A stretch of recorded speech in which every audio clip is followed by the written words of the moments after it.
இருக்கக்கூடிய எல்லா நம்முடைய தமிழ் சொந்தங்களுக்கு கூட என்னுடைய இனிமையான வணக்கத்தை மற்றும் ஒரு முறை தெரிவித்துக் கொள்கின்றேன். ಇಲ್ಲಿರುವ ನಮ್ಮ ಕರ್ನಾಟಕ ಬಂಧುಗಳು ಎಲ್ಲರೂ ಕೂಡ ನಮಸ್ಕಾರ ತಿಳಿಸ್ತೀನಿ. ತಾವೆಲ್ಲರೂ ಕೂಡ ಬಾಲ ಒಂದು ದೊಡ್ಡ ಸಂಖ್ಯೆಯಲ್ಲಿ ಬಂದಿದ್ದೀರಾ. ತಮಗೆ ನಮಸ್ಕಾರ ತಿಳಿಸ್ತೀನಿ. My respectful greetings to all the wonderful people of Bharat residing in UAE for the time being. I pay my respects and compliments to all of you at the outset. உங்க அனைவருக்கும் கூட என்னுடைய இனிமையான சுதந்திர தின நல்வாழ்த்துக்களை தெரிவித்துக் கொள்கின்றேன். 79வது சுதந்திர தின நல்வாழ்த்துக்கள். மிகச் சிறப்பான ஒரு பாரதத்தில் நாம் எல்லோரும் கூட குடிமக்களாக வாழ்ந்து கொண்டிருக்கின்றோம். நான் ஆங்கிலத்தை அதிகமாக பயன்படுத்தாம மேக்சிமம் நம்முடைய தாய்மொழி தமிழ்லையும் கன்னடத்திலையும் நான் பேசுறேன். ஏன்னா ரெண்டு பக்கத்துல இருந்து அதிகமாக வந்திருக்கிறீங்க. கடந்த 2 நாட்களாக நிறைய ஆங்கிலத்தில் பேசி கொண்டிருக்கின்றேன். அதனால் யாராவது தமிழ் கன்னடம் ரெண்டும் தெரியாதவங்க இருந்தால் தயவு செஞ்சு கை தூக்கணும், எனக்கு ஒரு அண்டர்ஸ்டாண்டிங்காக. Okay okay okay. இந்த நிகழ்ச்சி நடப்பதற்கு மிக முக்கிய காரணமாக இருக்கக்கூடிய இந்தியன் பீப்புள்ஸ் ஃபோரம் IPF இந்தியாவிற்கும் UAEக்கும் ஒரு பெரிய பந்தமாக இணைப்பு பாலமாக இருந்து கொண்டிருக்கிறது. IPF பொறுத்தவரை மேடையில் ஒரு காமிச்சாங்க என்னெல்லாம் வேலை செய்யறாங்கன்னு.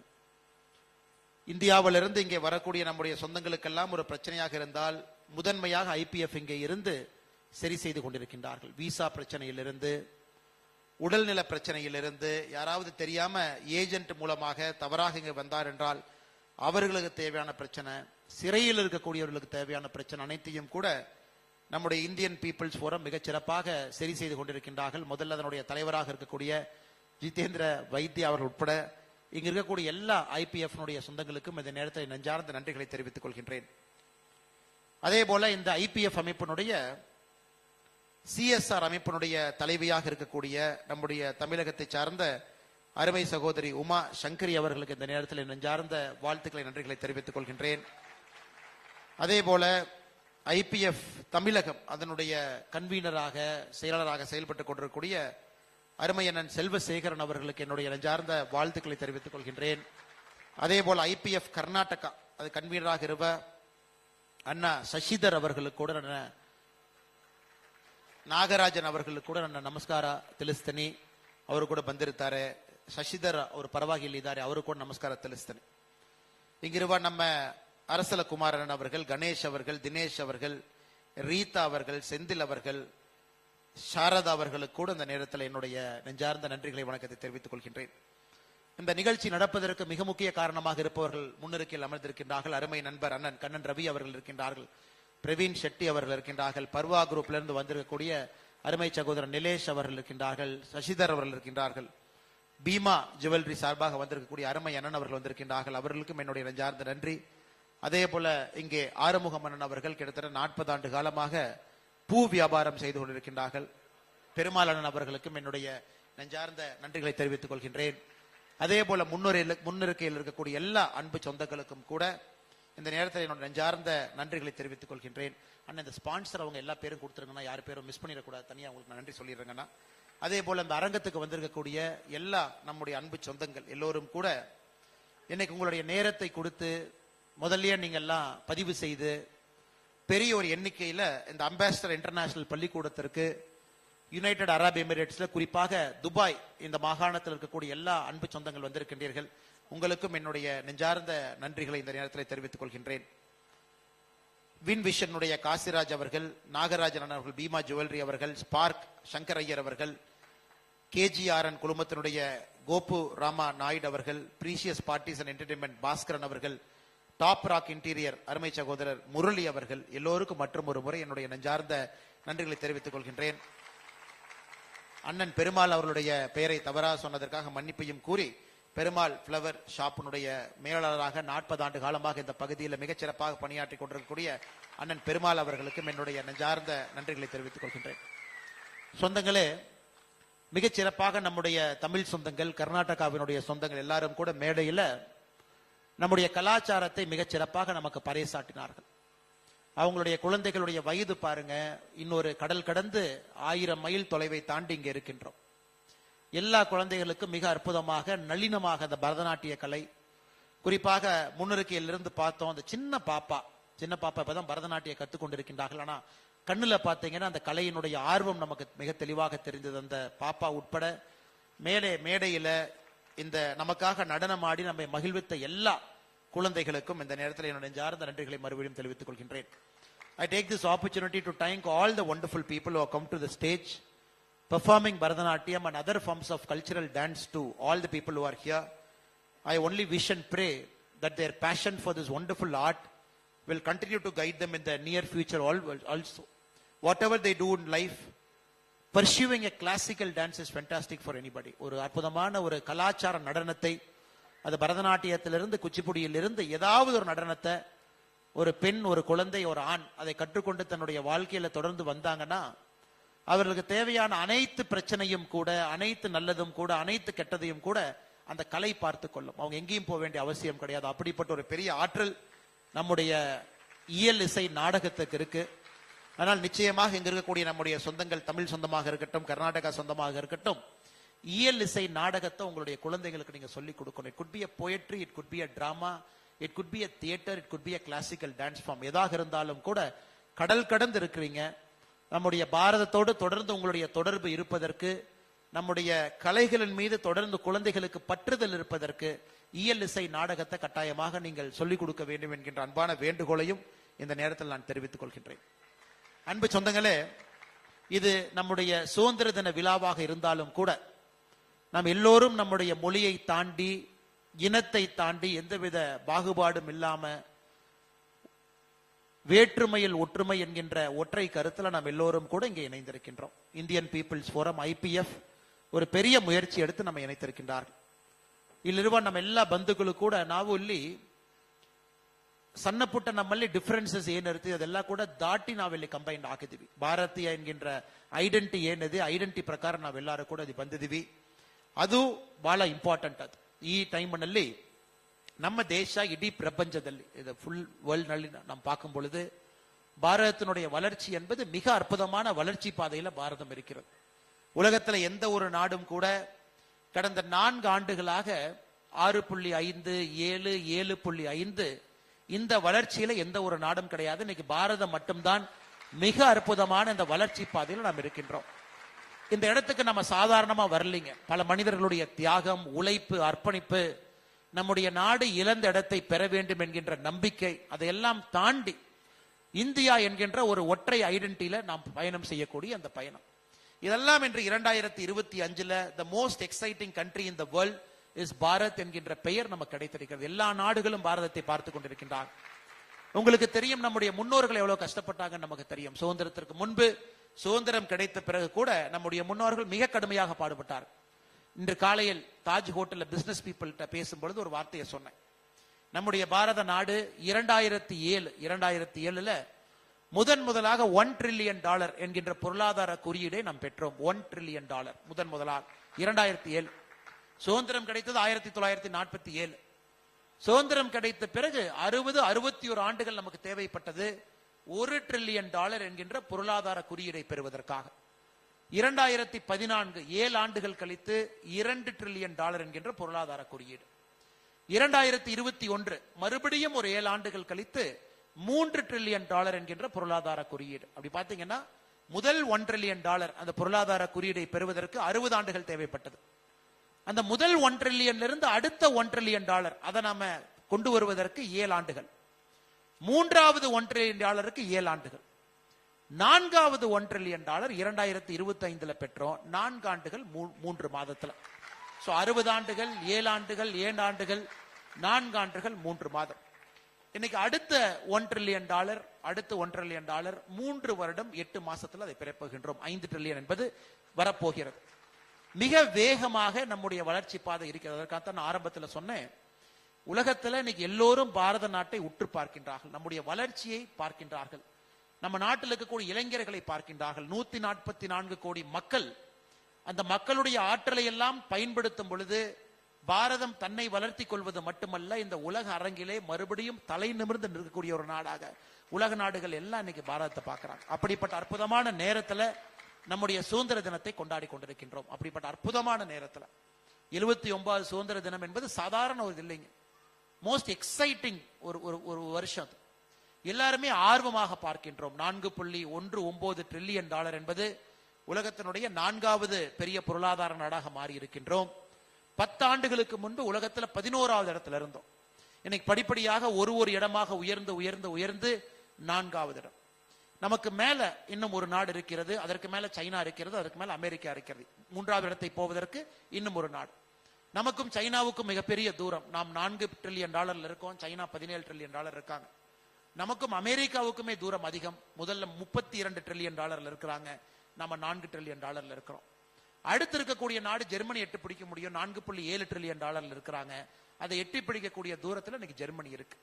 எதற்காக இதை சொல்லுகின்றேன் என்றால், இங்க இருக்கக்கூடிய குழந்தைகள், குறிப்பாக ஒரு 35 வயதிற்கு கீழ் இருக்கக்கூடிய மனிதர்கள் ஒரு புதிய இந்தியாவை பார்த்து கொண்டிருக்கின்றார்கள். கடந்த ஒரு 25 ஆண்டுகள்ல இந்தியாவுடைய வளர்ச்சி மாற்றம் என்பது மிக மிக புதிது. நம்முடைய நாட்டில் ஊழல் இல்லாத ஒரு நாடாக மாறுவதற்கான முயற்சியும் நாம் ஈடுபட்டிருக்கின்றோம். 1947க்கு பிறகு எல்லா துறையிலும் கூட ஊழல் இருந்த ஒரு விஷயத்தை இன்னைக்கு மாற்றி நம்முடைய சமகாலத்துல ஒரு கரப்ஷன் ஃப்ரீ இந்தியாவை பார்க்க முடியும் என்கின்ற ஒற்றை நம்பிக்கையும் நமக்கு வந்தது. இதெல்லாம் பெரிய நம்பிக்கை நமக்கு. இந்த சுதந்திர தினத்தை உன்னிப்பாக நாம் பார்க்கும் பொழுது 2014 நம்முடைய பாரத பிரதமர் நரேந்திர மோடி அவர்கள் செங்கோட்டையிலிருந்து பேசினாங்க, ரெட் ஃபோர்ட்ல இருந்து பேசினாங்க. 2014 பிரதமர் அவர்கள் பேசுவதை உன்னிப்பா கவனிச்சீங்கன்னா, நம்ம நாட்டில் எத்தனையோ மனிதர்களுக்கு கழிப்பறை இல்லை, டாய்லெட் இல்லை என்பதை பேசினாங்க. நாம் மக்களுக்கு உணர்வு அடிப்படையில், அவங்களுடைய டிக்னிட்டி அடிப்படையில், ஒரு மனிதன் என்கின்ற அந்தஸ்து என்னங்க, அந்த மனிதனுடைய பர்சனல் நாகரிகம், அந்த மனிதனுக்கு தனிப்பட்ட ஒரு விஷயம் என்பது கழிப்பறை. அதை கூட ஒரு பொது இடத்துல கழிப்பறை இல்லாத வீட்டில் அந்த மனிதன் குடியிருக்கின்றான் என்று முதலாக அவர்களுக்காக கவலைப்பட்டது நம்முடைய பாரத பிரதமர் நரேந்திர மோடி அவர்கள். 2014 செங்கோட்டையிலிருந்து பேசினாங்க. எல்லா இந்தியர்களுக்கும் எல்லா மனிதர்களுக்கும் அடிப்படை கழிப்பறை வசதியை கொடுப்பது நம்முடைய கடமை என்பதை பேசினாங்க. இன்னைக்கு 12 ஆண்டுகள் கழித்து திரும்பி பார்க்கும் பொழுது 120 மில்லியன் 12 கோடி இந்தியர்களுக்கு கழிப்பறை வசதியை நாம் ஏற்படுத்தி கொடுத்திருக்கின்றோம். பேசிக் இஷ்யூ. அதன் பிறகு வங்கி கணக்கு இந்தியர்கள் கையில ஒரு அடிப்படை வங்கி கணக்கு இருக்க வேண்டும். It's a fundamental right. ஒரு வங்கி கணக்கு என்பது அவர்களுக்கு ஒரு பினான்சியல் ஃப்ரீடம் கொடுப்பது. அது கூட இல்லாம எத்தனையோ பேர் நம்முடைய நாட்டில் இருக்கிறாங்களே என்பதை யோசித்து பிரதமர் அவர்கள் அடுத்த சுதந்திர தின உரை செங்கோட்டையிலிருந்து பேசும் பொழுது வங்கி கணக்கை கொடுப்பதற்கான முயற்சியில் இறங்கினாங்க. இன்னைக்கு கிட்டத்தட்ட 43 கோடி இந்தியர்களுக்கு முதலாக வங்கி கணக்கு கொடுத்திருக்கும். எதற்காக இதை சொல்றாங்க, இந்தியா எப்படி இருந்தது என்பதை உங்களுக்கு உணர்த்துவதற்காக சொல்லி. நல்லா உங்களுக்கு தெரியும், நாம் மிகப்பெரிய நாடாக இருக்க வேண்டிய நாடு 1950 காலகட்டத்திலிருந்து ஏதோ ஒரு விஷயத்துல நாம் எடுத்துக்கொண்ட பொருளாதார கொள்கை என்பது நம்மை பின்னோக்கி அழைத்து சென்றதோ தவிர முன்னோக்கி எடுத்து செல்லவில்லை. அதையெல்லாம் கடந்து கடந்து கடந்து கடந்து கடந்து கழிப்பறையில் இருந்து வங்கி கணக்கிலிருந்து கடந்து இன்னைக்கு இந்தியாவில் நாம் கழிப்பறை என்கின்ற வார்த்தையை பேசுவது கிடையாது. இன்னைக்கு இந்தியாவில் வங்கி கணக்கு என்கின்ற வார்த்தையை பேசுவது கிடையாது. இந்தியாவில் இன்னைக்கு நாம் இளைஞர்கள் பேசக்கூடிய வார்த்தை ஆர்டிபிஷியல் இன்டெலிஜென்ஸ் என்கின்ற வார்த்தையை பேசுறாங்க.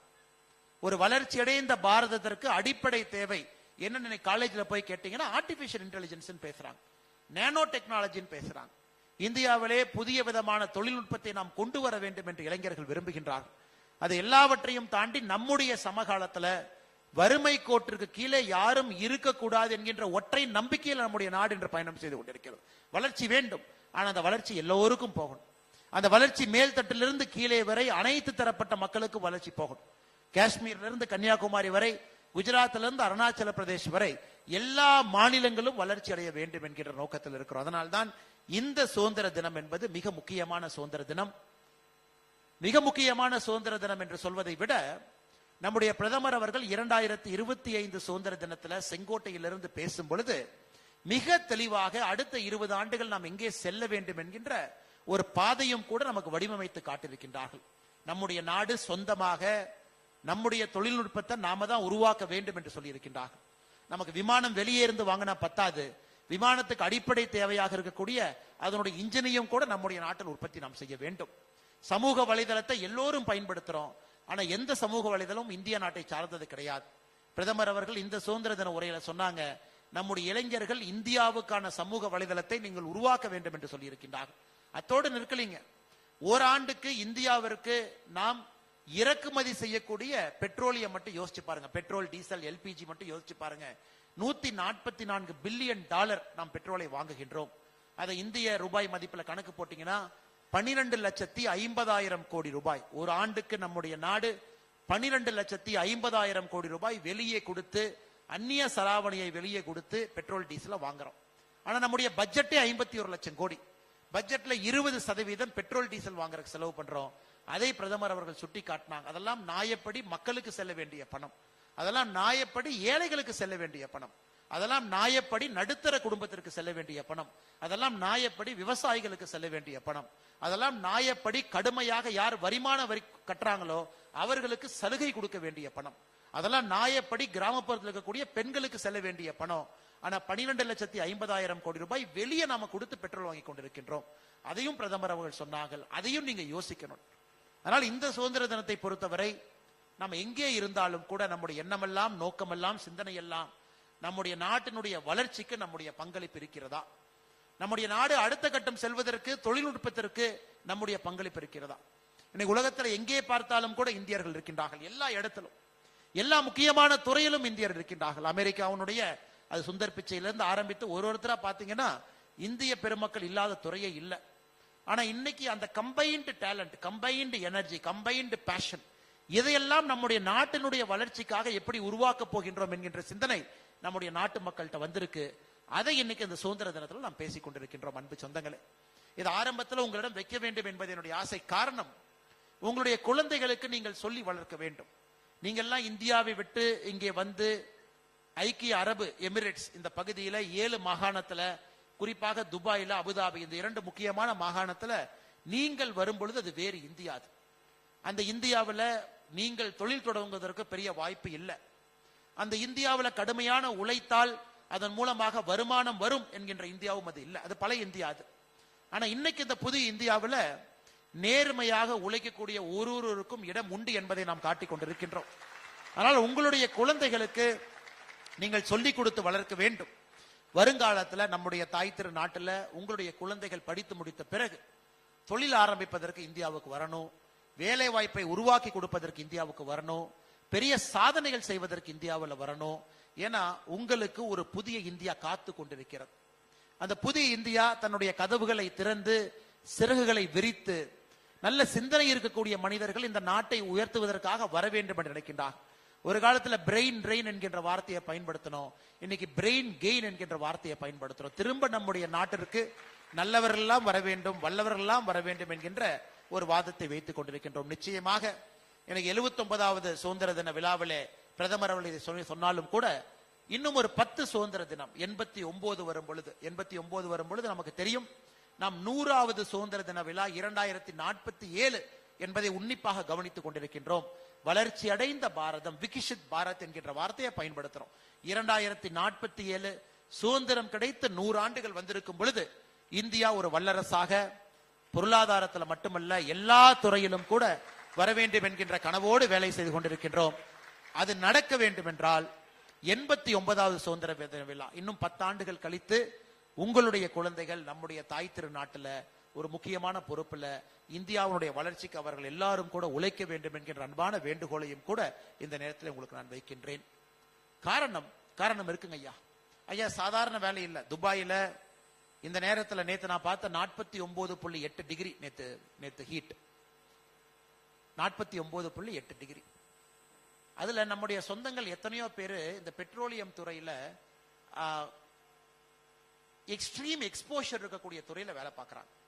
அப்படின்னா என்விரான்மெண்டல் எக்ஸ்போஷர் இருக்கக்கூடிய துறையில அவங்க போட்டிருக்கக்கூடிய சேஃப்டி கிட்டு, ஹெல்மெட் அதெல்லாம் போட்டுக்கிட்டு நீங்க 50 டிகிரில வேலை பார்க்கறீங்கன்னா எவ்வளவு கஷ்டப்பட்டு அவர்கள் அந்த வேலை பார்க்கணும். கஷ்டப்பட்டு அவர்கள் சம்பாதிக்கக்கூடிய பணத்தை ஊரில் இருக்கக்கூடிய அப்பாவுக்கும் அம்மாவுக்கும் மனைவிகளுக்கும் குழந்தைகளுக்கும் சொந்தக்காரங்களுக்கும் இங்கிருந்து அவங்க திரும்ப அனுப்புறாங்க. எனக்கு இந்தியாவை பொறுத்தவரை இன்வர்ட் ரெமிட்டன்ஸ் நம்ம தான் நம்பர் 1 இந்த வேர்ல்ட். அதாவது இன்வர்ட் ரெமிட்டன்ஸ், வெளியே இருந்து இந்தியர்கள் கடுமையாக உழைத்து அவங்க உழைச்ச பணத்தை இந்தியாவுக்குள்ள அனுப்புறதுல அதிக ரிசீவிங் நம்ம தான் இன்னைக்கு வாங்குறோம். அதை ஒரு பக்கம் நமக்கு சந்தோஷம், இந்தியாவிற்கு இவ்வளவு பணத்தை வெளியிருந்து அனுப்புறாங்க, இந்தியாவிற்குள்ள இவ்வளவு டாலர் வருது. அந்த டாலர் நமக்கு ரொம்ப முக்கியங்க ஐயா. ஏன்னா நம்முடைய எக்ஸ்போர்ட்ஸ் பாத்தீங்கன்னா 830 பில்லியன், இம்போர்ட் 905 பில்லியன். ஸோ எக்ஸ்போர்ட்டை விட இம்போர்ட் கொஞ்சம் அதிகமா பண்றதுனால நமக்கு டாலர்ஸ் தேவை. அதையெல்லாம் நீங்க கொடுக்குறீங்க. ஆனா அதை தாண்டி நீங்க பாருங்க, அந்த ஒரு டாலரும் உள்ளே வருவதற்கு எங்கேயோ ஒரு இந்தியன் கடுமையாக உழைக்கின்றான் என்பது நமக்கு தெரியும். எங்கேயோ யாரோ உழைக்கிறாங்க. அது காடுகளாக இருக்கட்டும், அது இது போன்ற ஒரு தீவுகளாக இருக்கட்டும், மிக முக்கியமாக கடினமான வெயிலாக இருக்கட்டும், எங்கேயோ இடத்துல நம்முடைய இந்தியர்கள் கடுமையாக உழைத்து அதை கொண்டு வருகின்றார்கள். அதில் எந்த மாற்று கருத்து இல்லைங்க ஐயா.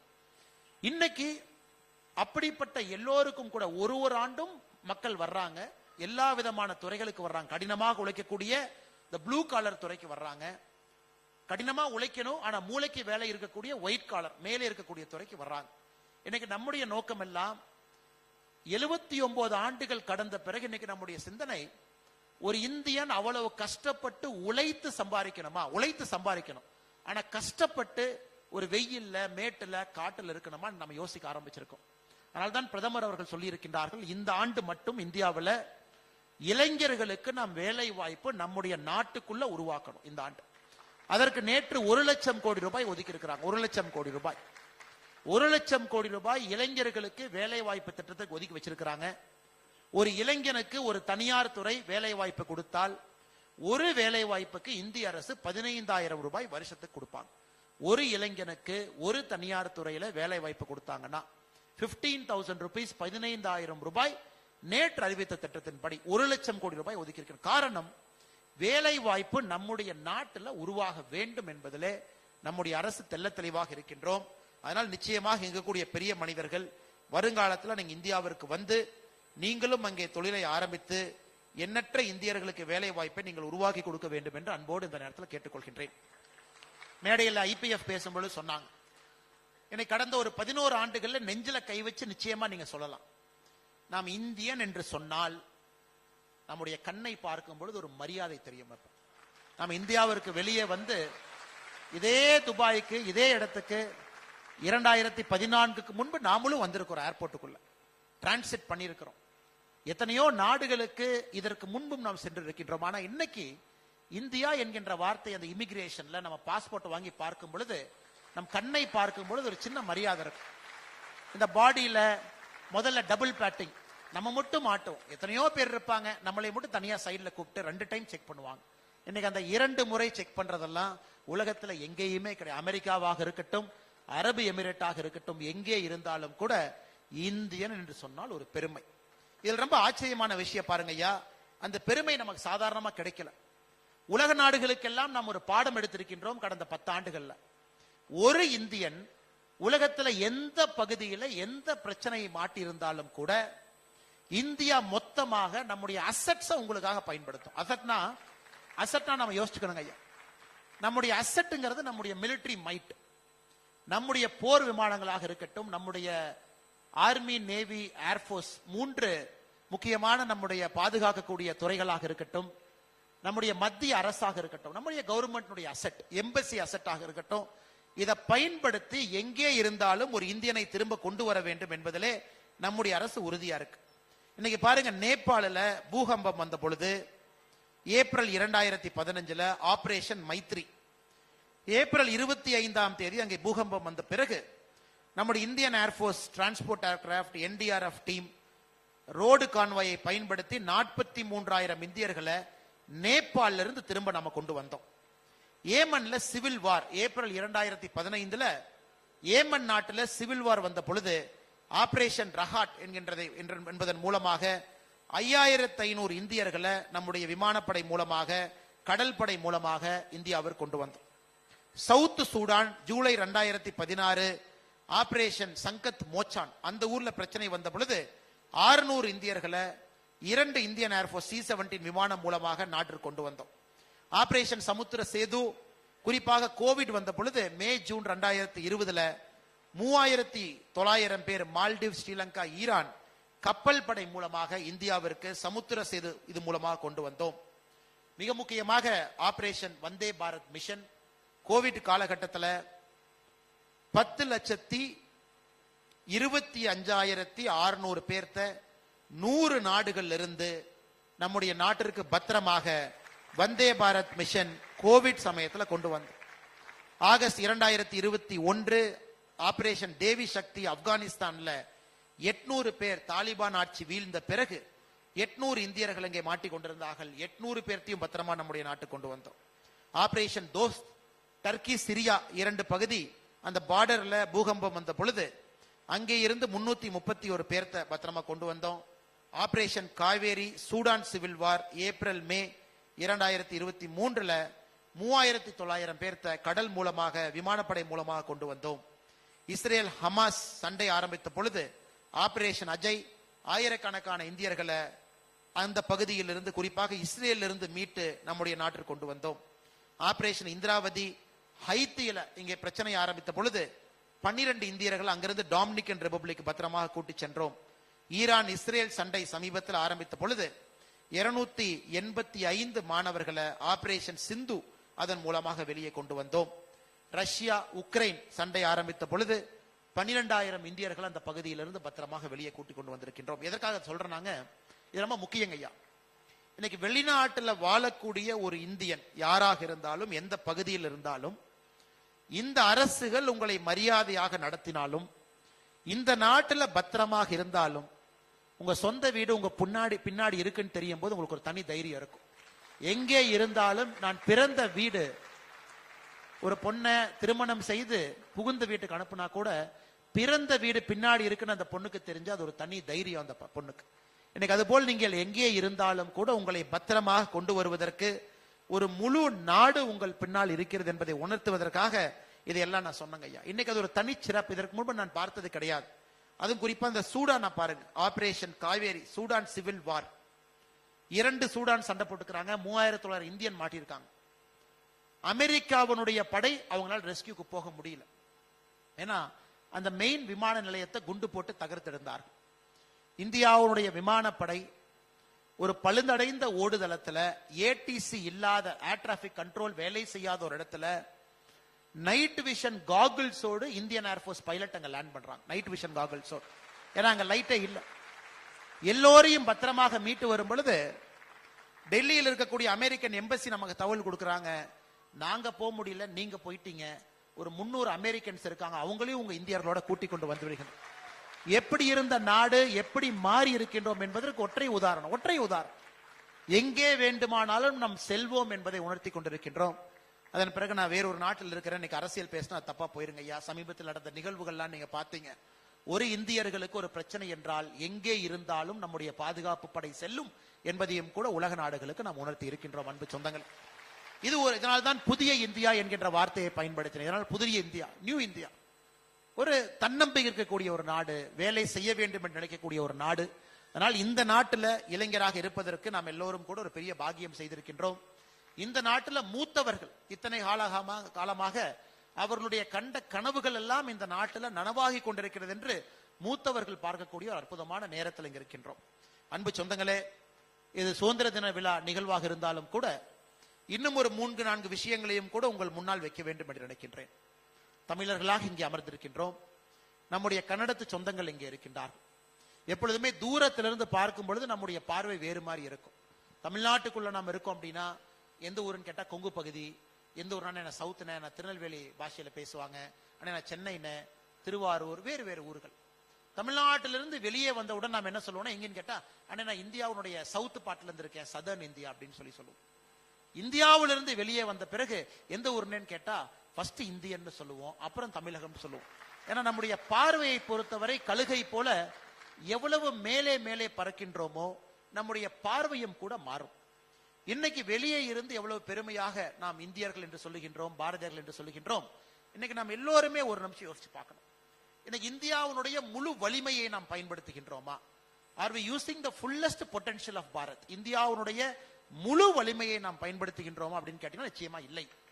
எனக்கு இந்தியாவுடைய முழு வலிமையை நாம் பயன்படுத்துறோம். நம்முடைய கலாச்சாரம் எவ்வளவு பெரிய கலாச்சாரம் பாருங்க ஐயா.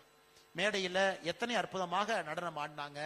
இதெல்லாம் எத்தனை ஆண்டுகளை தாண்டி எத்தனை காலங்களை தாண்டி நிற்கக்கூடிய ஒரு மிக முக்கியமான இயலிசை நாடகத்தை நம்ம மேடையில பார்த்தோம். இன்னைக்கு அதே போல நம்முடைய குழந்தைகளுக்கு, குறிப்பாக ஐக்கிய அரபு எமிரேட்ஸ் இருக்கக்கூடிய நீங்க, நம்முடைய குழந்தைகளுக்கு குறைந்தபட்சம், என்னுடைய அன்பான வேண்டுகோள், குறைந்தபட்சம் இந்திய மொழியில வேறு வேறு மொழியில ஒரு புத்தகத்தை நீங்க படிக்க வைக்கணும். குறைந்தபட்சம் ஒரு புத்தகம். இல்ல நான் தமிழ நான் தமிழ்நாட்டு பையன், நான் பொண்ணு, நான் பெரிய ஆளு, ஆனா தமிழ் புத்தகத்தை தவிர என்ன எது நான் சொல்ல மாட்டேன், நான் சொல்லிக் கொடுக்க மாட்டேன்னு சொன்னோம் அப்படின்னா நாம் உண்மையாலுமே நம்முடைய பண்டைய இலக்கியத்திற்கும் நாகரீகத்திற்கும் நாம் மரியாதை செய்யவில்லை என்கின்ற அர்த்தம். தமிழ் இலக்கியத்துல எத்தனையோ இருக்குதுங்க ஐயா. கண்டிப்பா திருக்குறள் படிப்பாங்க, கண்டிப்பா எத்தனையோ நம்முடைய ஐம்பெரும் காப்பியங்களை படிப்பாங்க, சங்க இலக்கியங்களை படிப்பாங்க, இந்த சமகாலத்தில் இருக்கக்கூடிய அற்புதமான புத்தகங்களை படிப்பாங்க. படிக்கட்டும், ரொம்ப சந்தோஷம். அதே போல கன்னடத்தில் இருக்கக்கூடிய நண்பர்கள் யாராச்சும் இருந்தீங்கன்னா சமகால இலக்கியத்தில் இருக்கக்கூடிய எஸ்.எல். பைரப்பா அவங்க, குவம்பு அவங்க, எத்தனையோ அற்புதமான எழுத்தாளர்கள். அதே போல கன்னடத்தில் இருக்கக்கூடிய பழம்பெரும் காவியங்கள், அதையும் படிப்பாங்க. ஆனா இன்னைக்கு நாம நம்ம குழந்தைக்கு ஒரு நல்ல இந்தியனாக இருக்க வேண்டும் என்று சொல்லிக் கொடுக்க வேண்டும் என்றால் அந்த குழந்தை தமிழ் குழந்தையா இருந்தா நீ கன்னடத்துல ஒரு புக் வாங்கி பைரப்பா, குவம்பு டிரான்ஸ்லேஷன் இங்கிலீஷ் நீ படி. மலையாளத்துல அனந்தமூர்த்தி அவங்க புத்தகத்தை வாங்கி ஒன்னு படி. பிரேம்சந்த் முன்ஷி ஹிந்தியில அவங்க புத்தகத்தை இங்கிலீஷ் டிரான்ஸ்லேஷன்ல படி. அதே போல பெங்கால்ல ரவீந்திரநாத் தாக்கூரனுடைய கீதாஞ்சலி இருந்த முக்கியமான புத்தகத்தை நீங்க படி. அதே போல பஞ்சாப் மராட்டியில எத்தனையோ அற்புதமா புத்தகங்கள் இருக்கு. உங்க குழந்தைக்கு வருஷத்துக்கு ஒரு புத்தகம், தாய்மொழியை சாராத ஒரு புத்தகம், இன்னொரு அற்புதமான மொழியை சார்ந்த ஒரு புத்தகத்தை நீங்க படிக்க வைங்க. ஒரு வருஷத்துக்கு ஒண்ணு. 10 வருஷத்துக்கு அவங்க 10 புத்தகத்தை படிக்கிறாங்க, 10 மொழியில் இருக்கக்கூடிய புத்தகத்தை படிக்கிறாங்க. ஆனா தாய்மொழி தமிழ்ல படிக்கலாம், அதே புத்தகத்தினுடைய மொழிபெயர்ப்பு படிக்கலாம், ஆங்கிலத்தில் டிரான்ஸ்லேஷன் படிக்கலாம். அதை படித்தால் இந்தியாவுடைய மொத்த கலாச்சாரத்தையும் அவர்கள் புரிந்து கொள்ள ஆரம்பிப்பார்கள். ஆனா எத்தனையோ பேர் ஒரு இடத்துல நாம் இருக்கும், எத்தனையோ பேர் இருக்கும். நம்ம தமிழ்நாட்டில் பிறந்திருந்தாலும் கூட நார்த் ஈஸ்ட் அடிக்கடி போக முடியுமா? முடியாது. நாகாலாந்து போய் பார்த்திருக்கிறோமா? நிறைய பேர் போகல. மணிப்பூர் போயிருக்கிறோமா? அருணாச்சல் பிரதேசம் போயிருக்கிறோமா? போகல. இரண்டாவது என்னுடைய அன்பான வேண்டுகோள், உங்க குழந்தைக்கு, குறிப்பாக பள்ளிக்கூடம் போகக்கூடிய குழந்தைகளுக்கு, இந்தியாவுக்கு ஒரு டூர் வர்றீங்க, வருஷத்துக்கு 2 டைம் வர்றீங்க, ஒரு டைம் வர்றீங்க, எப்படியாவது நம்முடைய பகுதியை சாராத இன்னொரு பகுதி கூட்டிட்டு போய் காட்டிட்டு வாங்க. நான் சவுத் ராஜஸ்தான் கூட்டு போய் காட்டுங்க, குஜராத் கூட்டிட்டு போய் காட்டுங்க, நார்த் ஈஸ்ட் கூட்டு போய். இது பெற்றோர்களாக நம்முடைய கடமை என்று நான் நினைக்கின்றேன். இன்னைக்கு நான் ஒரு பெற்றோராக என்னுடைய குழந்தைக்கு வீட்டில் 2 விஷயம் சொல்லுவேன். வருஷத்துக்கு 2 டூர் போலாம். ஒரு டூர் நம்ம பக்கத்து மாநிலத்திற்கு, ஒரு டூர் தூரத்தில் இருக்கக்கூடிய மாநிலத்திற்கு. ஏன்னா 2 முறை நம்ம போவோம். ஹாஃப் இயர்லியில் ஒருக்கா போலாம், ஆனுவல் லீவ்ல ஒருக்கா போலாம். 2 முறை போகும் பொழுது உனக்கு இந்தியாவை பத்தி தெரிஞ்சிருக்கும். என்னுடைய குழந்தைகளுக்கு நான் சொல்லிக் கொடுப்பது, உனக்கு ஒரு 15-20 வயசு ஆகியிருக்கும் பொழுது இந்தியாவை பற்றி முழுமையாக ஒரு புரிதல். நம்ம உணவு சாப்பிடுறோம், அதே நேரத்தில் மற்றொரு உணவை நம்ம சாப்பிடும் பொழுது மட்டும்தான் இங்க டாலரன்ஸ். பாருங்க, யுஏஇல அற்புதமா மினிஸ்ட்ரி ஆஃப் டாலரன்ஸ் அப்படின்னு வச்சிருக்காங்க. ஒரு மனிதனுக்கு நமக்கு சம்பந்தம் இல்லாத இன்னொரு மனிதராக இருந்தாலும், நாம் போடக்கூடிய ஆடையிலே வித்தியாசம் இருந்தாலும், உண்ணக்கூடிய உணவுல வித்தியாசம் இருந்தாலும், நமக்கு டாலரன்ஸ் என்கின்ற வார்த்தை, சகிப்புத்தன்மை என்கின்ற வார்த்தை வரும்பொழுது மட்டும்தான் ஒரு மனிதனை முழுமையாக மதிக்க நாம் கற்றுக்கொள்கின்றோம். ஏன்னா நமக்குள்ள வேற்றுமைகள் இருந்தாலும் கூட அந்த சகிப்புத்தன்மையை வளர்த்துக்கிட்டா மட்டும்தான் ஒற்றுமை. இன்னைக்கு பாருங்க, அபுதாபியில நேற்று நம்முடைய பிரம்ம விகாரி சாமி அவங்களை சந்திச்சேன். BAPS சாமி, இந்த மந்திர், குறிப்பாக இந்த இந்து கோவிலை கட்டுவதற்கு மிக முக்கிய காரணமாக இருந்த சாமி. அந்த சாமியை நான் கேட்டேன், ஐயா ஒரு மிகப்பெரிய வேலையை செஞ்சிருக்கிறீங்க, இஸ்லாமிய நாடு, இஸ்லாமிய நாட்டுல குறிப்பாக இந்த பகுதியில மற்ற மதத்தினுடைய ஐடென்டிட்டி ஒரு ஒரு ஒரு ஒரு ஒரு சிலையை கூட கொண்டு வர முடியாது, எப்படி இதை சாதிச்சீங்க? அதுக்கு பிரம்ம விகாரி சாமி சொன்னாரு, ஒன்னும் சாதிக்கிறேன் நான். அதாவது இங்க இருக்கக்கூடிய ரூலர்ஸ் யார் இருக்காங்களோ அவங்க கிட்ட வெளிப்படையாக பேசினோம், வெளிப்படையாக நடந்து கொண்டோம், நாம் யார் என்பதை உண்மையாக புரிய வைத்தோம். 2 பக்கமும் பரஸ்பர ஒரு நியாயம் இருக்கும் பொழுது, நம்முடைய இந்து சமுதாயத்தின் மீது அவர்களுக்கும் மரியாதை இருக்கும் பொழுது, இஸ்லாமிய சமுதாயத்தின் மீது நமக்கும் மரியாதை இருக்கும் பொழுது, நம்பிக்கை 2 மதத்திலும் பிறக்கிறது. நம்பிக்கை வரும் பொழுது சகிப்புத்தன்மை வருகிறது. சில விஷயத்தை பொறுத்துக்கணும், சில விஷயத்தை விட்டு கொடுத்து போகணும். அதனுடைய வெளிப்பாடு தான் இந்த அற்புதமான கோவில் என்று சொன்னார்கள். சாமி அதோடு நிக்கலிங்க, இன்னும் ஒரு படி போனாங்க. 1 மணி நேரம் கோயிலை சுத்தி காமிச்சாங்க. அந்த கோயிலை முழுமையா பாருங்க. மகாபாரதம் கோயில் முழுவதும் இருக்கு, ரொம்ப சந்தோஷம். சிவபுராணம் கோயில் முழுவதும் இருக்குது, ரொம்ப சந்தோஷம். கோயிலுக்கு வெளியே அவங்க அந்த ரெட் ஸ்டோன்ல வந்து பாத்தீங்கன்னா செதுக்கி கொண்டு வந்திருக்கின்றாங்க. ஐயப்பனுடைய வாழ்க்கை வரலாறு முழுமையா இருக்குது. திருப்பதி வெங்கடாஜலபதி பெருமாள் அவங்க எப்ப பூமிக்கு வந்தாங்க முழுமையா இருக்கு. கிருஷ்ணனுடைய அவதாரத்திலிருந்து முழுமையா இருக்கு. எல்லாத்தையும் காட்டுறாங்க. கடைசியா பாத்தீங்கன்னா முழுவதும் சுற்றி வந்தீங்கன்னா அந்த மதில் சுவர் எப்படி முடிக்கிறாங்கன்னா, இஸ்லாமிய மதத்தினுடைய இந்த 7 எமிரேட்டினுடைய ஃபவுண்டிங் ஃபாதர்ஸ் அவர்களுடைய மதகுருமார்களுக்கும் அந்த கோவில்ல ஒரு இடத்துல அவர்களுக்கும் கல்வெட்டு இருக்கு.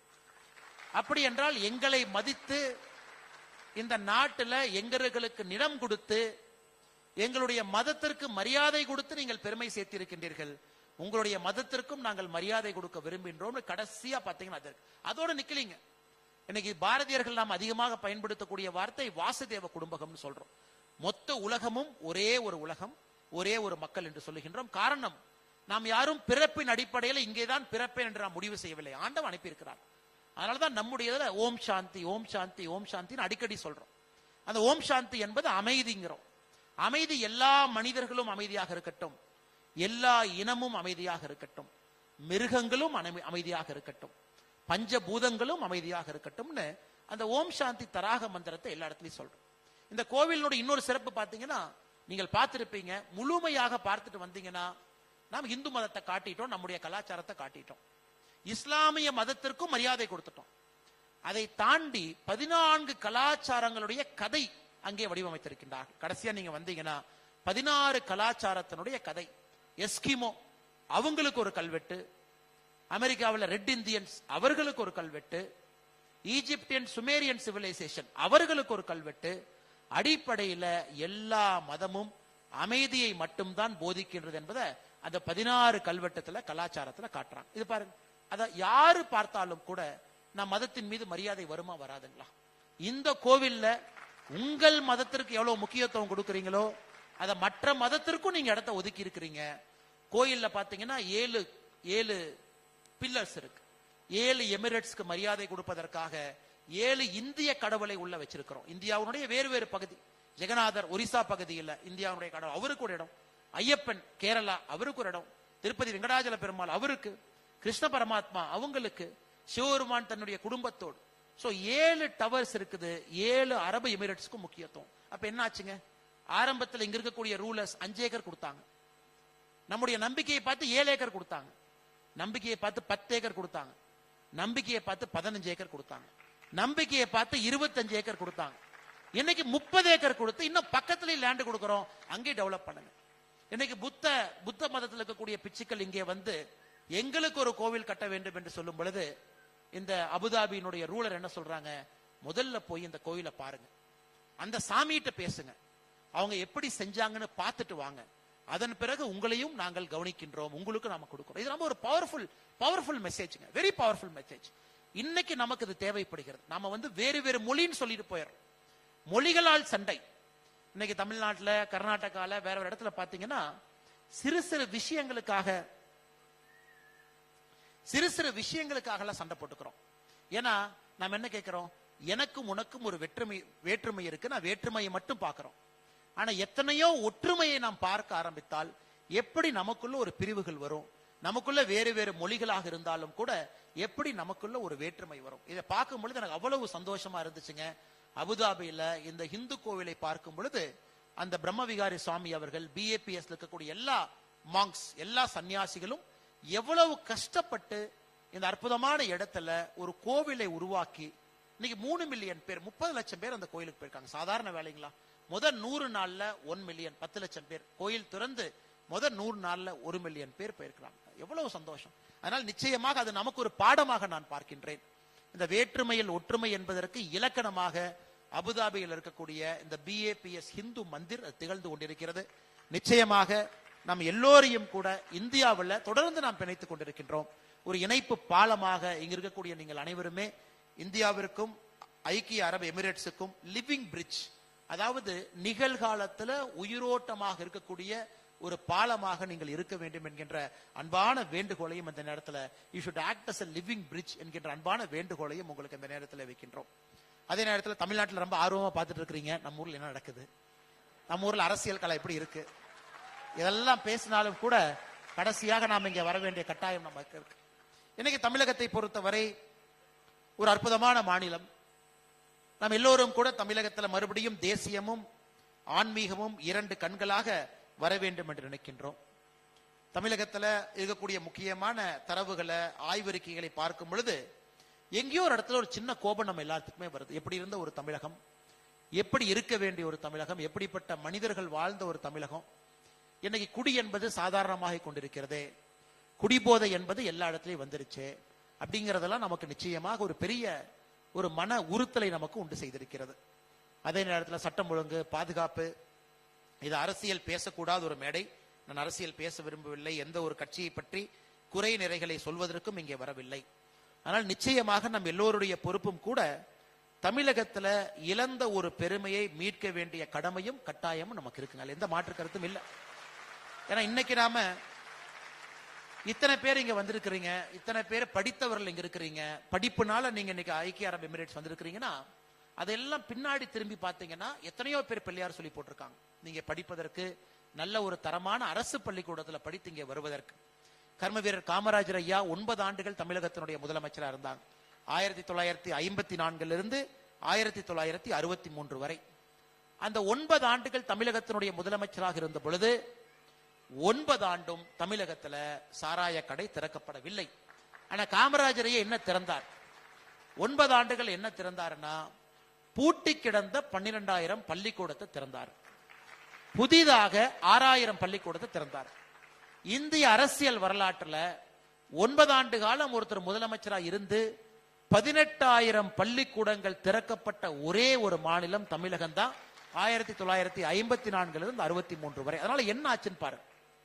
உங்களுடைய அப்பா, நீங்க 3 தலைமுறை அந்த திறக்கப்பட்ட பள்ளிக்கூடத்தினால படிச்சாங்க. 3 தலைமுறை 18,000 பள்ளிக்கூடம். கர்ம வீரர் காமராஜர் ஐயா அதோடு நிற்கல. அந்த 9 ஆண்டு காலம் தமிழகத்தினுடைய முதலமைச்சராக இருக்கும் பொழுது அணையை கட்டினார். எத்தனை அணையை கட்டினார்னா 14 அணைகளை கட்டினார் அவருடைய 9 ஆண்டு காலத்துல. அணையை கட்டுறதோடு நிற்கல, பாசன வசதியை ஏற்படுத்தினாங்க. லட்சக்கணக்கான விவசாய நிலத்தை தமிழகத்துல நீர் வரத்து வரும் அளவுக்கு அதை மேம்படுத்தினாங்க. அதனால் தமிழகத்தினுடைய வளர்ச்சி என்பது ஒரு 30, 35, 40 ஆண்டுகளுக்கு ஒரு புண்ணியமான ஒரு மனிதன் போட்ட பிள்ளையார் சொல்லில 40 ஆண்டு காலம் தமிழகத்தினுடைய வளர்ச்சியை ஒரு மனிதன் பார்த்துக்கிட்டார். இன்னைக்கு தமிழகத்தை பொறுத்தவரை மறுபடியும் விவசாயத்தை மேம்படுத்த வேண்டிய கட்டாயத்திற்கு நாம் தள்ளப்பட்டிருக்கின்றோம். மறுபடியும் தொழில்துறையை இன்னும் வேகமாக கொண்டு செல்வதற்கான நேரத்தில் நாம் இருக்கின்றோம். மறுபடியும் நம்முடைய குழந்தைகளுக்கு தரமான கல்வி கொடுக்க வேண்டிய கட்டாயத்தில் நாம் இருக்கின்றோம். மறுபடியும் நாம் இருக்கின்றோம். ஆனால் நிச்சயமாக இதெல்லாம் கூட தமிழகத்தில் இன்னைக்கு பரவலாக பேசப்படக்கூடிய பொருட்கள். இது பண்ணணும், செய்யணும், தரமான கல்வியை திரும்ப கொடுக்கணும். டாஸ்மார்க் போன்ற அரசு நடத்தக்கூடிய கடைகளை மூடுவதற்கான நேரமும் வந்துவிட்டது என்று மக்கள் பேச ஆரம்பித்து விட்டார். அதையும் மூடுவதற்கான நேரம். 5,500 டாஸ்மார்க் இருக்கு. ஒரு 1000 கடையை முதல்ல மூடுவோம், 2,000 கடையை 2வது வருஷம் மூடுவோம், இன்னொரு 1000 கடையை 3வது வருஷம் மூடுவோம். மொத்தமாக மூடவில்லை என்றாலும் கூட 3 ஆண்டுகள்ல 5ல் 2 பங்கை மூடுவோம் என்கின்ற கருத்துக்கு மக்கள் தள்ளப்பட்டிருக்கின்றார்கள். நிச்சயமாக அரசியல்வாதிகள் எப்பொழுதுமே பாத்தீங்கன்னா எல்லாம் காணாம போனதுக்கு அப்புறம் தான் அரசியல்வாதிகள் உணர்வாங்க.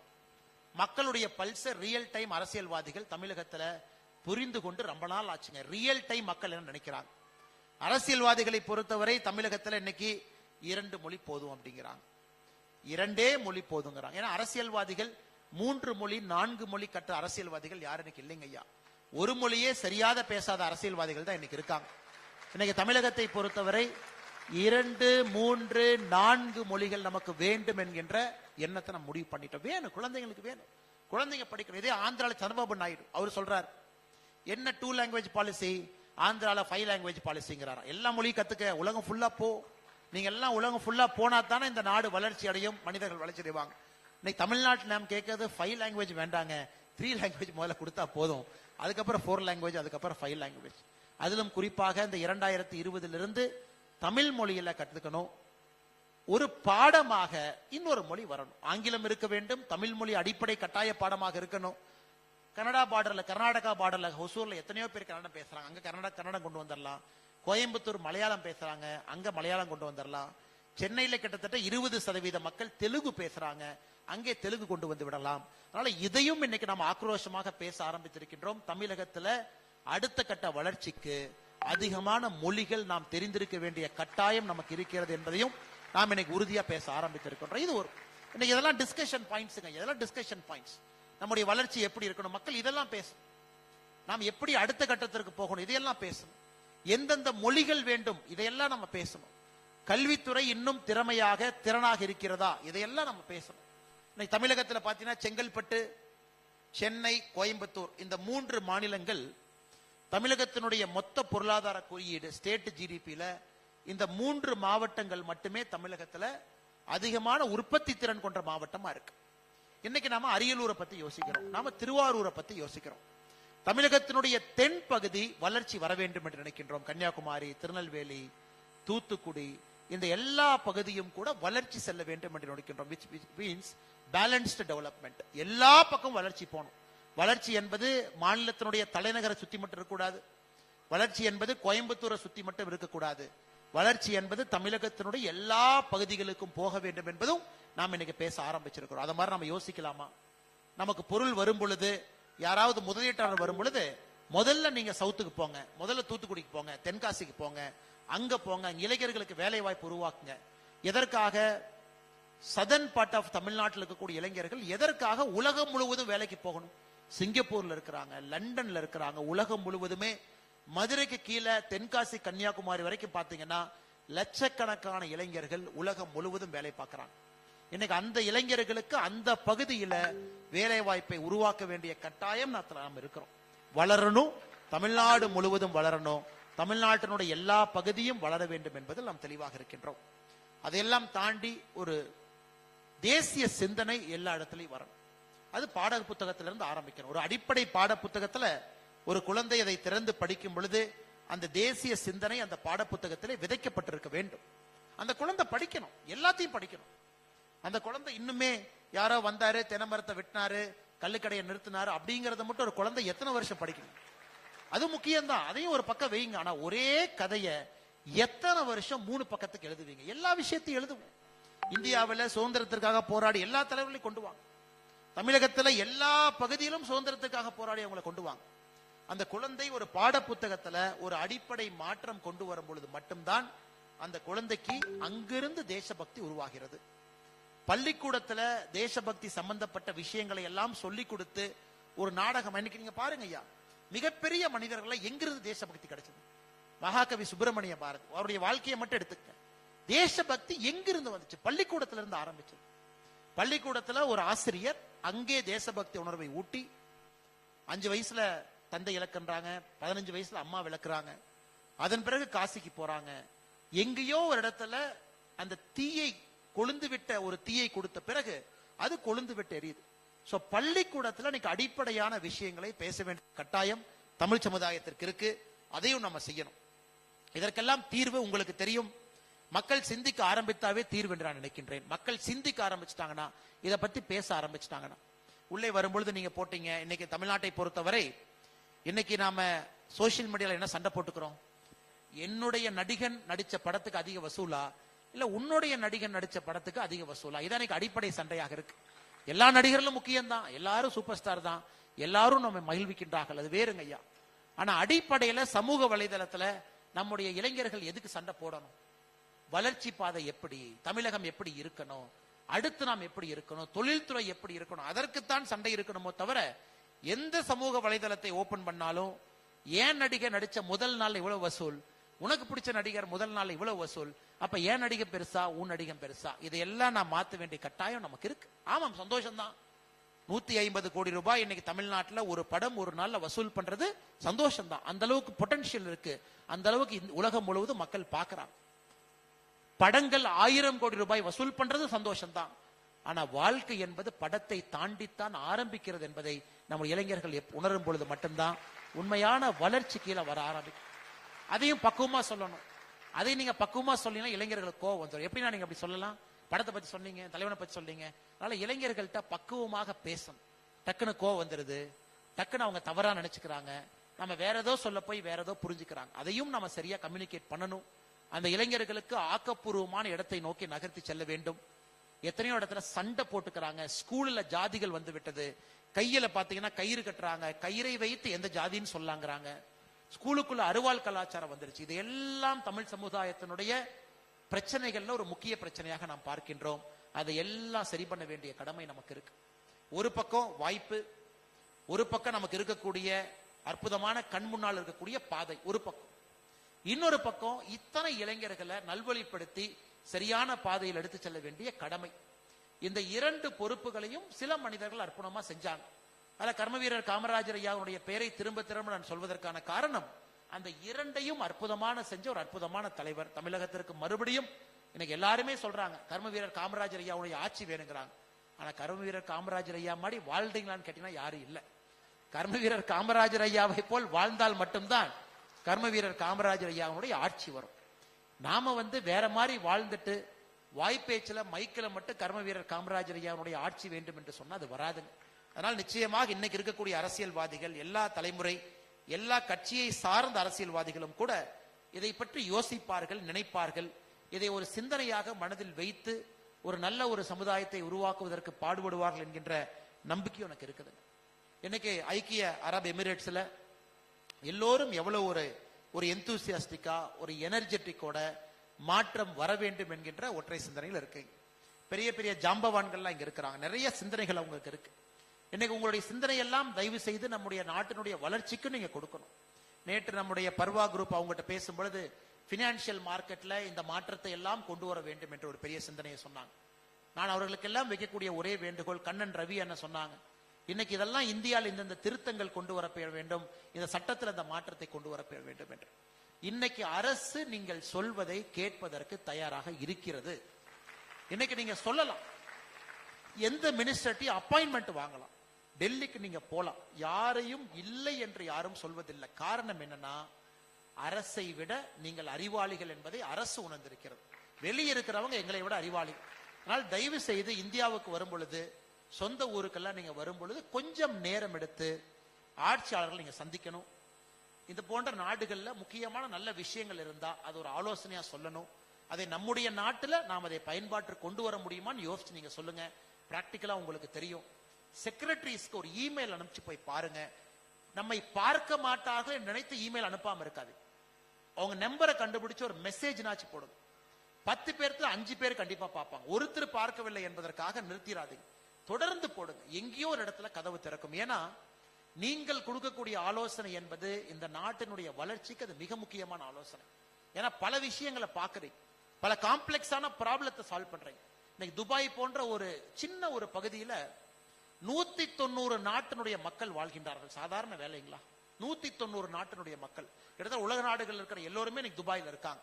எந்த நாட்டிற்கும் இல்லாத ஒரு சிறப்பு துபாயில இருக்கு. அதுல நீங்க வாழ்றீங்க, பல விஷயங்களை கவனிக்கிறீங்க, பல விஷயத்தை பாக்குறீங்க, முனிசிபாலிட்டியினுடைய எஃபிஷியன்சியை பாக்குறீங்க, பல விஷயத்தை பாக்குறீங்க. அது எங்கேயாவது நம்முடைய நாட்டினுடைய வளர்ச்சிக்கு ஒரு ஆலோசனையாக கொடுக்க வேண்டியது உங்களுடைய கடமை என்பதையும் அன்போக தெரியும். நாங்க ஒரு நன்னாள் வருவாங்க ஐயா, 4 பேர் நீங்க சொல்றதை கேட்போம், 4 விஷயத்தை நாங்க பார்ப்போம். அதுக்கப்புறம் இந்தியால போய் இருக்கிற பிரச்சனையை சால்வ் பண்ணி அடுத்த கட்டத்தை யோசிப்போம். ஆனா நீங்க தினமும் அதை பார்க்கிறீங்க, உங்க சிந்தனை வேறு மாதிரி இருக்கும். அதனால் நீங்க தைரியமாக இந்தியாவிற்கு வரும் பொழுதெல்லாம் நீங்க நிறைய பேர் கேட்பீங்க, நாட்டுக்கு நான் எப்படி கான்ட்ரிபியூட் பண்றது, நான் துபாயில இருக்க இந்தியாவுடைய வளர்ச்சிக்கு எப்படி கான்ட்ரிபியூட் பண்றது. இதுதான் நீங்க செய்ய வேண்டிய முதல் கான்ட்ரிபியூஷனா நான் பாக்குறேங்க ஐயா. முதல் 4 பேர்த்த சொல்லுங்க, கேட்கிறவங்க கேட்கட்டும், கேட்காதவங்க ஆனா கேட்பாங்க. 10ல் 5 பேர் கேட்பாங்க. நீங்க சொன்னதை எங்கேயாச்சும் ஒரு இடத்துல பயன்படுத்த முடியுமான்னு யோசிப்பாங்க. இன்னைக்கு பாருங்க, இன்னைக்கு இந்தியாவிற்கு நதிநீர், குறிப்பாக கிளீன் ட்ரிங்கிங் வாட்டர் நமக்கு வேணும். Clean drinking water. இன்னைக்கு காலையில பார்த்தேன், உலகத்தில் இருக்கிற முதல் 10 கம்பெனில கிட்டத்தட்ட 4 கம்பெனி யுஏஇலே இருக்கு. ஒரு இஸ்ரேல் கம்பெனி, அமெரிக்கா, யூரோப்பியன்ஸ்ல இருக்காங்க. அந்த யுஏஇல இருக்கிற 4 கம்பெனில தமிழ்காரங்க 2 பேர் இருக்கிறாங்க. அதாவது உலகத்தில் இருக்கக்கூடிய டாப் 10 சுத்தமான குடிநீர் கொடுக்கக்கூடிய இந்த நிறுவனத்துல இன்னைக்கு இங்க இருக்கக்கூடிய தமிழர்கள் இருக்கிறாங்க. இன்னைக்கு சென்னைக்கு நமக்கு தேவைங்க ஐயா, சென்னைக்கு தேவை. ஸ்வீடன்காரங்க பிட் பண்றாங்க, யாரோ பிட் பண்றாங்க, யாரோ சென்னைக்கு நம்முடைய நெமிலி பகுதியில நம்ம டீசாலினேஷன் பிளான் போட்டிருக்கோம், எங்கெங்கயோ இருந்து கொடுக்கறாங்க. ஆனா நம்முடைய தமிழர்கள் இன்னைக்கு யுஏஇல அத ஒரு பிசினஸா, மல்டிபிள் குரோர் பிசினஸா சக்சஸ்ஃபுல்லா பண்றவங்க. உங்க ஐடியா நமக்கு வேணும். அதனால நிச்சயமாக 4 பேர் கேட்கல அப்படிங்கறக்காக ஆலோசனை சொல்லாம இருக்காதீங்க. கண்டிப்பா நீங்கள் உங்களுடைய ஆலோசனையை சொல்ல வேண்டும். இது என்னுடைய அன்பான வேண்டுகோள். இரண்டாவது, உங்களுடைய பகுதி, உங்கள் கிராமம், உங்களுடைய பூத்து, நீங்க இருக்கக்கூடிய பஞ்சாயத்து, ஒரு விஷயத்தை நீங்க செய்யுங்க அப்படிங்கிறது என்னுடைய அன்பான வேண்டுகோள். எப்பவுமே பெருசா பார்க்காதீங்க ஐயா. நாடு அப்படிங்கறது பாத்தீங்கன்னா செய்யறது கஷ்டம். இந்த நாட்டுல யாரை போய் பார்க்கறது, யார்கிட்ட பேசுறது. ஆனா பஞ்சாயத் அப்படின்னு பாத்தீங்கன்னா செய்யறது ஈஸி. என்னுடைய கிராமம் அப்படின்னு பாத்தீங்கன்னா செய்யறது ஈஸி. இன்னைக்கு எல்லாம் வாட்ஸ்அப் இருக்கு, எத்தனையோ சமூக வலைதளம் இருக்கு. நீங்கள் எல்லாம் உங்களை ஒருங்கிணைக்க முடியும், மிக எளிதாக ஒருங்கிணைக்க முடியும். இந்த கிராமத்திலிருந்து நாங்க வந்திருக்கோம், 10 பேர் 15 பேர் சேருங்க ஐயா. ஊருக்கு போகும்போது உங்க பஞ்சாயத்து ஆபீஸ்ல ஒரு போங்க, எட்டி பாருங்க. பஞ்சாயத்து ஆபீஸ்ல பாருங்க, ஒரு மத்திய அரசினுடைய ஒரு திட்டத்தை 100% சாச்சுரேஷன் பண்ண முடியுமான்னு பாருங்க ஐயா. இந்த 100% சாச்சுரேஷன் ஐயா, ஒரு மத்திய அரசினுடைய திட்டம் முழுமைப்படுத்தி இருக்க வேண்டும். அதாவது இத்தனை பேத்துக்கு நான் இத்தனை திட்டம் கொடுக்கறேன்னா, உங்க பஞ்சாயத்துல யாராச்சும் ஒருத்தர் அந்த திட்டத்துக்கு பயனாளி ஆனா அந்த திட்டத்துல பயன்பெறாம இருக்காங்களா? இதை நம்ம ஸ்கீம் சாச்சுரேஷன் அப்படின்னு நம்ம சொல்றோம். அதற்கு முயற்சி பண்ண உங்க பஞ்சாயத்துல. எனக்கு இந்தியால எத்தனையோ மாடல் பஞ்சாயத்து இருக்கு. படித்தவர்கள் நிறைய பேர் அரசியலுக்கு வந்து பஞ்சாயத்தினுடைய சர்பஞ்ச் தலைவராக மாறி, இந்தியால எத்தனையோ பஞ்சாயத்துல மத்திய அரசினுடைய எல்லா திட்டத்தையும் அமல்படுத்தி இருக்கக்கூடிய நூற்றுக்கணக்கான பஞ்சாயத்து இருக்கு. மாடல் பஞ்சாயத்துன்னு சொல்றோம். உங்க பஞ்சாயத்தை, உங்க கிராமத்தை ஒரு மாடல் கிராமமாக பஞ்சாயத்தாக மாற்றுவதற்கு நீங்கள் முயற்சி செய்ய வேண்டும் என்பது என்னுடைய ஆசைங்க. அது உங்க கான்ட்ரிபியூஷன், அது உங்க ஊருக்கு நீங்க கொடுப்பது. நீங்க கையிலிருந்து எதுவுமே கொடுக்க வேண்டாங்க ஐயா. ஒரு பெரிய ஒரு போர்டு எடுங்க, பஞ்சாயத்துல பெயிண்ட் அடிங்க, பஞ்சாயத்துல வெய்யுங்க. உங்க பேரெல்லாம் போடவே போடாதீங்க. மத்திய அரசு திட்டம், இந்த திட்டம் இதுதான், இந்த திட்டத்துக்கு அப்ளிகேஷன் எப்படி கொடுக்கலாம், இந்த திட்டத்துக்கான வெப்சைட் அப்படின்னு ஒரு 10 திட்டத்தை எழுதுங்க ஐயா. ஒரு டைம் ஊருக்கு வரும்போது வச்சுட்டு வந்துருங்க போர்ட. அந்த ரோட்ல போறவங்க 10 பேர் படிப்பாங்க. ஓ இதான திட்டம், இது இங்க அப்ளிகேஷன் கொடுக்கணுமா? யாராச்சும் கிடைக்காதவங்க அதை பண்ணட்டும். அடுத்த வருஷம் ஊருக்கு போகும்போது அந்த போர்டை கழட்டுங்க, மறுபடியும் இன்னொரு போர்டை மாட்டுங்க, இன்னொரு 10 திட்டத்தை எழுதுங்க. மத்திய அரசுடைய திட்டம் 1, மத்திய அரசு திட்டம் 2, மத்திய அரசு திட்டம் 3 வெப்சைட் போடுங்க. 3வது வருஷம் போகும்போது அந்த போர்டை கழட்டுங்க. நீங்க பேரை போட்டா தான் 4 பேர் பஞ்சாயத்து பண்ண கிளம்பிடுவோம். எப்படி பேரை போட்டீங்க, யாரு உங்களுக்கு பர்மிஷன் கொடுத்தது, இங்கேயே போட வச்சீங்க. பேரே போடாதீங்க ஐயா. 3வது வருஷம் மறுபடியும் ஒரு போர்டு வைங்க, மத்திய அரசு திட்டத்தை எழுதுங்க. இது ஒரு நண்பர் எனக்கு யோசனையா சொன்னார். அண்ணே எங்க ஊர்ல, நான் குவைத்துல இருக்கேங்க அண்ணே, ஃபர்ஸ்ட் வருஷம் 10 போட்டேன், அடுத்த வருஷம் 10 போட்டேன், 3வது வருஷம் 10 போட்டேனே, யாரும் பிரச்சனை பண்ணல. இது ஏன் ஊருக்கு நான் கான்ட்ரிபியூட் பண்ற ஒரு விஷயம். நிறைய பேர் கேட்பீங்க, அண்ணா என்ன செய்யலாம் என்ன செய்யலாம் ஐயா. டெல்லி சென்னைன்னு யோசிக்காதீங்க ஐயா, உங்க பஞ்சாயத்து கிராமம்னு யோசிங்க. ஒரு திட்டத்தை எழுதி போடுங்க ஐயா, அதை பார்த்து மக்கள் பார்ப்பாங்க. மக்கள் ரொம்ப புத்திசாலிங்க, ஆனா சொல்றதுக்கு அவங்களுக்கு நிறைய பேருக்கு ஆள் இல்லை. நம்முடைய நோக்கம் கிராமப்புறத்துல ஒரு திட்டமும் 100% சாச்சுரேஷன் பண்ணுங்க ஐயா, சாச்சுரேஷன். ஏன்னா அதை முடிச்சிட்டோம்னா திட்டத்தை க்ளோஸ் பண்ணிட்டு அடுத்த திட்டத்துக்கு போலாம். எத்தனை வருஷம் வீடு இல்லாதவங்களுக்கு வீடு திட்டத்தை கொடுத்துக்கிட்டே இருப்போம், எத்தனை வருஷம் கழிப்பறை இல்லாதவங்களுக்கு கழிப்பறை கொடுத்துக்கிட்டே இருப்போம். ஏதோ ஒரு இடத்துல அது எண்டு கொண்டு வரணுங்க, ஏதோ ஒரு இடத்துல சாச்சுரேஷன் பண்ணணும். அப்பதான் அடுத்த கட்டம் நம்ம போவோம். அதனால் நிச்சயமாக உங்களுடைய கிராமத்துல ஒரு திட்டத்தை முழுமைப்படுத்துவதற்கான முயற்சியை நீங்க எடுக்கணும் என்கின்ற அன்பான வேண்டுகோள் வைக்கிறேங்க ஐயா. 3வது, உங்களுக்கு எல்லாம் ஓட்டு இருக்கு அப்படின்னு நினைச்சீங்கன்னா தயவு செஞ்சு ஓட்டை பதிவு பண்ணி வைங்க. எலெக்ஷன் அன்னைக்கு வந்தீங்கன்னா பூத் தெற்க இருக்கா வடக்கு இருக்கான்னு நமக்கு தெரியாது. நிறைய பேர் சொல்லுவாங்க, அண்ணே நான் ஹாங்காங்ல இருந்து பிளைட் பிடிச்சு வந்தேன், துபாயில இருந்து பிளைட் பிடிச்சு வந்தேன், ஓட்டல் லிஸ்ட்ல பேரே இல்லைன்னு. நாங்களும் அன்னைக்கு எதுவும் செய்ய முடியாதுங்க ஐயா, அன்னைக்கு எதுவும் செய்ய முடியாது. அந்தந்த வருஷம் ஜனவரி 1ஆம் தேதி அன்னைக்கு அந்த வாக்காளர் பட்டியெல்லாம் சரி செய்யப்பட்டு எல்லாம் பார்த்து ஃபார்ம் 6, ஃபார்ம் 7, ஃபார்ம் 8 மூணும் பார்த்து, ஃபார்ம் 6 புதிய வாக்காளர், ஃபார்ம் 7 நீங்க ஆட் பண்ணிட்டீங்க நான் அப்ஜெக்ட் பண்றேன், ஃபார்ம் 8 என்னை ஆட் பண்ணிருக்கீங்க ஆனா சின்ன சின்ன திருத்தம் பண்ணணும். இது 3 ஃபைனலைஸ் பண்ணி நீங்க ஊருக்கு லீவ் எடுத்து ஓட்டு போட வரும்போது நோட்டீஸ் அடிச்சு ஒட்டிடுவாங்க. அன்னைக்கு வந்து நாம் பார்க்கும் பொழுது எந்த பிரயோஜனம் இல்லை. ஏன்னா இது உங்களுடைய அடிப்படை உரிமை. நீங்க இந்த ஊருக்கு வரும்போது எலெக்ஷன் கமிஷன் வெப்சைட்டுக்கு போய் முதல்ல உங்க ஓட்டு அங்க இருக்கா, முதல்ல அதை பாருங்க. உங்க ஓட்டு சரியான பூத்துல இருக்கா அதை பாருங்க. ஆனா எங்க ஊர் இது கவர்மெண்ட் ஸ்கூலு, ஆனா 5 கிலோமீட்டர் தள்ளி ஓட்ட பதிவு பண்ணி வச்சிருக்கான், அதை அப்ஜெக்ட் பண்ணுங்க, வெப்சைட்டுக்கு போய் அப்ஜெக்ட் பண்ணுங்க. எங்கேயும் போக வேண்டாம், எல்லாம் ஆன்லைன்ல கொடுத்துருங்க, செக்கிங் அவங்க வருவாங்க, நீங்க எந்த ஆபீஸ் போகாது. உங்க அப்பா அம்மா ஓட்டு இருக்கா, சொந்தக்காரங்க ஓட்டு இருக்கா, பங்காளிக ஓட்டு இருக்கா, உள்ளூர்காரங்க ஓட்டு இருக்கா, இதை மட்டும் நீங்க செய்யுங்க. இது இந்தியாவுடைய வளர்ச்சிக்கு நீங்கள் செய்ய வேண்டிய 3வது விஷயம். உங்கள் ஓட்டு இருக்கா, உங்கள் ஓட்டு சரியான இடத்துல இருக்கா, உங்க சொந்தக்காரங்க ஓட்டு இருக்கா, அது சரியான இடத்துல இருக்கா. நீங்க ஒரே டைம் லீவுக்கு வரும்போது செக் பண்ணிட்டு வந்துருங்க. வேற எது, உங்களுடைய மொபைல் போனுக்கு எலெக்ஷன் கமிஷன் மெசேஜ் அனுப்புவாங்க, எதுவுமே நீங்க பார்க்க வேண்டாம். மொபைல் போனுக்கு மெசேஜ் அனுப்புவாங்க. உங்க உள்ளூர்ல இருக்கக்கூடிய பூத் லெவல் ஏஜென்ட் BLA அவங்க உங்க வீட்டுக்கு வருவாங்க. அதுக்கு மேல அவங்க பிரச்சனை, நீங்க வெப்சைட்ல ரெஜிஸ்டர் பண்ணிட்டா போதும்.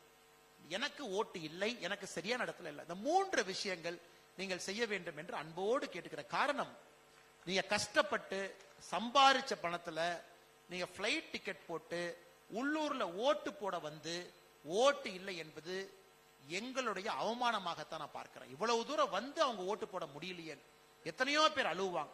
இந்த 3 விஷயம் மட்டும் ஸ்கீம் சேச்சுரேஷனுக்கு முயற்சி பண்ணுங்க. ஆலோசனையை வரும்போது கேட்கிறாங்களோ கேட்கலையோ, பிரைம் மினிஸ்டர் கிரீவன்ஸ் போர்ட்டல் இருக்குங்க ஐயா. பிரைம் மினிஸ்டர் கிரீவன்ஸ் போர்ட்டல் சும்மா ஒரு டெஸ்டுக்காக நான் சொல்றேன். டெஸ்டுக்காக நான் சொல்றது நீங்க நம்பலாம் நம்பாம போலாம். டெஸ்டுக்காக நீங்க போடுங்க. Prime minister grievance portal. Prime minister அட்வைஸும் கேட்கிறாரு உங்ககிட்ட. பிரைம் மினிஸ்டர் பிஎம்ஓ வெப்சைட்ல அட்வைஸ் நீங்க கொடுக்கலாம். ஒரு அட்வைஸை எழுதி போடுங்களேன். என்ன அதுன்னு நீங்க பாருங்க, மேஜிக் மாதிரி நடக்கும். நீங்க இமெயில் போட்ட உடனே உங்களுக்கு ஒரு ரிப்ளை வரும். கண்டிப்பா ரிப்ளை வரும். உங்களுக்கு ஒரு நம்பர் கொடுப்பாங்க, இதான் உங்க நம்பர்.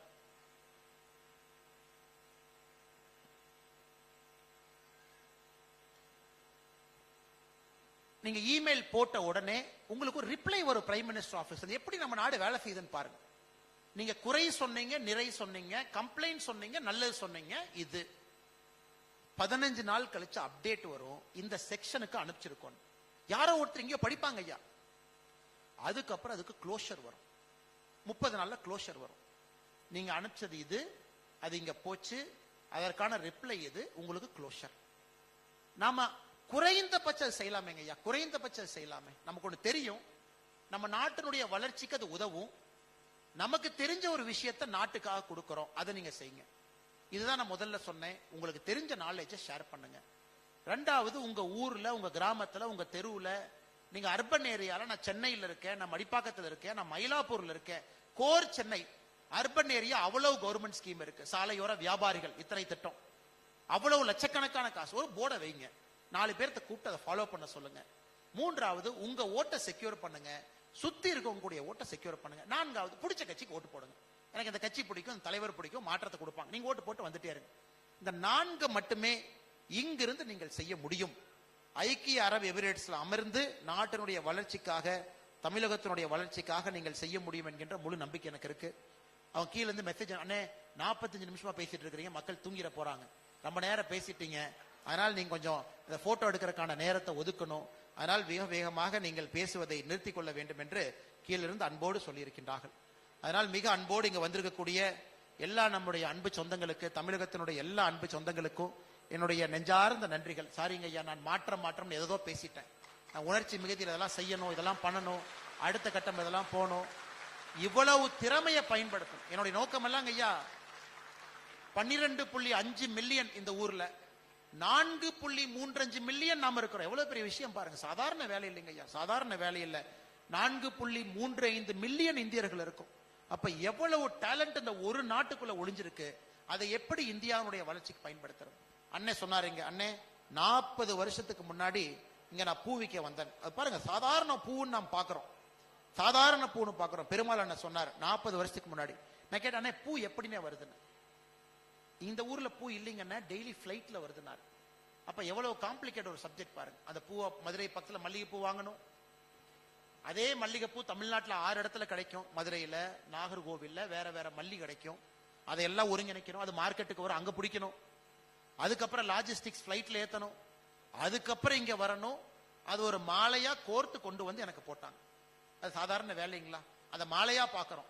ஆனா ஒரு மனுஷன் அதை 40 ஆண்டு காலமாக அத்தனை இடத்தை ஒருங்கிணைத்து அந்த பூவை வந்து இங்க கொண்டு வந்து ஒரு மாலையா தொகுத்து இங்க போறாருன்னா சாதாரண. அப்ப இவருடைய அறிவை நாம் பயன்படுத்தணுமா இல்லைங்களாங்க? இவருடைய அறிவை பயன்படுத்த வேண்டிய கட்டாயமும் கடமையும் நமக்கு இருக்கு.